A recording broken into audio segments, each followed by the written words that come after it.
முதல் வாசகம் சாம்வேல் ஆகமம் முதல் நூல் அதிகாரம் 3 திருவசனங்கள் 1 முதல் 10 மற்றும் 19 முதல் 20 வரை. சிறுவன் சாமுவேல் ஏலியின் மேற்பார்வையில் ஆண்டவருக்கு ஊழியம் செய்து வந்தான். அந்நாள்களில் ஆண்டவரின் வார்த்தை அரிதாக இருந்தது, காட்சியும் அவ்வளவாக இல்லை. அப்போது ஒரு நாள் ஏலி தம் உறைவிடத்தில் படுத்திருந்தார். கண் பார்வை மங்கிவிட்டதால் அவரால் பார்க்க முடியவில்லை. கடவுளின் விளக்கு இன்னும் அணையவில்லை. கடவுளின் பேழை வைக்கப்பட்டிருந்த ஆண்டவரின் இல்லத்தில் சாமுவேல் படுத்திருந்தார்.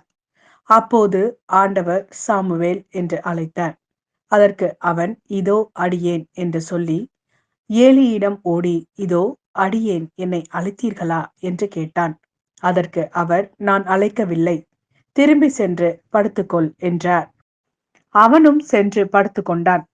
ஆண்டவர் மீண்டும் சாமுவேல் என்று அழைக்க அவன் ஏலியிடம் சென்று இதோ அடியேன், என்னை அழைத்தீர்களா என்று கேட்டான். அவரோ நான் அழைக்கவில்லை மகனே, சென்று படுத்துக்கொள் என்றார். சாமுவேல் ஆண்டவரை இன்னும் அறியவில்லை. அவனுக்கு ஆண்டவரின் வார்த்தை இன்னும் வெளிப்படுத்தப்படவில்லை. 3ஆம் முறையாக ஆண்டவர் சாமுவேல் என்று அழைத்தார். அவன் எழுந்து ஏலியிடம் சென்று இதோ அடியேன், என்னை அழைத்தீர்களா என்று கேட்டான். அப்பொழுது சிறுவனை ஆண்டவர் தாம் அழைத்தார் என்று ஏலி தெரிந்து கொண்டார். பின்பு ஏலி சாமுவேலை நோக்கி சென்று படுத்துக்கொள், உன்னை அவர் மீண்டும் அழைத்தால் அதற்கு நீ ஆண்டவரே பேசும், அடியான் கேட்கிறேன் என்று பதில் சொல் என்றார். சாமுவேலும் தம் இடத்திற்கு சென்று படுத்துக்கொண்டான். அப்போது ஆண்டவர் வந்து நின்று சாமுவேல் சாமுவேல் என்று முன்பு போல் அழைத்தார். அதற்கு சாமுவேல் பேசும், அடியான் கேட்கிறேன் என்று மறுமொழி கூறினான். சாமுவேல் வளர்ந்தான். ஆண்டவர் அவனோடு இருந்தார். சாமுவேலது வார்த்தை எதையும் அவர் தரையில் விழவிடவில்லை.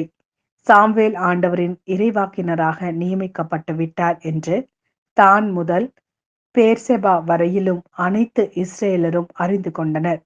ஆண்டவர் மீண்டும் சீலோவில் தோன்றினார். அங்கேதான் சாமுவேலுக்கு ஆண்டவர் தம் வார்த்தையை வெளிப்படுத்தினார். இது ஆண்டவரின் அருள்வாக்கு. இறைவா உமக்கு நன்றி. மாட்கெழுதிய நற்செய்தி அதிகாரம் 1 திருவசனங்கள் 29 முதல் 39 வரை. பின்பு அவர்கள் தொழுகை கூடத்தை விட்டு வெளியே வந்து யாக்கோப்பு யோவானுடனும் சீமோன் அந்திரேயா ஆகியோரின் வீட்டிற்குள் சென்றார்கள். சீமோனுடைய மாமியார் காய்ச்சலாய் கிடந்தார். உடனே அவர்கள் அதை பற்றி இயேசுவிடம் சொன்னார்கள். இயேசு அவர் அருகில் சென்று கையை பிடித்து அவரை தூக்கினார். காய்ச்சல் அவரை விட்டு நீங்கிற்று. அவர் அவர்களுக்கு பணிவிடை செய்தார். மாலை வேளையில் கதிரவன் மறையும் நேரத்தில் நோயாளர்கள், பேய் பிடித்தவர்கள் அனைவரையும் மக்கள் அவரிடம் கொண்டு வந்தார்கள். நகர் முழுவதும் வீட்டு வாயில் முன் கூடியிருந்தது. பல்வேறு பணிகளால் வருந்திய பலரை அவர் குணப்படுத்தினார். பல பேய்களை ஓட்டினார். அந்த பேய்கள் அவரை அறிந்திருந்ததால் அவற்றை அவர் பேச விடவில்லை. இயேசு விடியற்காலை கருக்களில் எழுந்து தனிமையான ஒரு இடத்திற்கு புறப்பட்டு சென்றார். அங்கே அவர் இறைவனிடம் வேண்டிக் கொண்டிருந்தார்.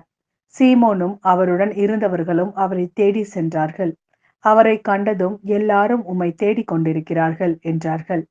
அதற்கு அவர் நாம் அடுத்த ஊருக்கு போவோம், வாருங்கள், அங்கும் நான் நற்செய்தியை பறைசாற்ற வேண்டும், ஏனெனில் இதற்காகவே நான் வந்திருக்கிறேன் என்று சொன்னார். பின்பு அவர் கலிலேய நாடு முழுவதும் சென்று அவர்களுடைய தொழுகை கூடங்களில் நற்செய்தியை பறைசாற்றி பேய்களை ஓட்டி வந்தார்.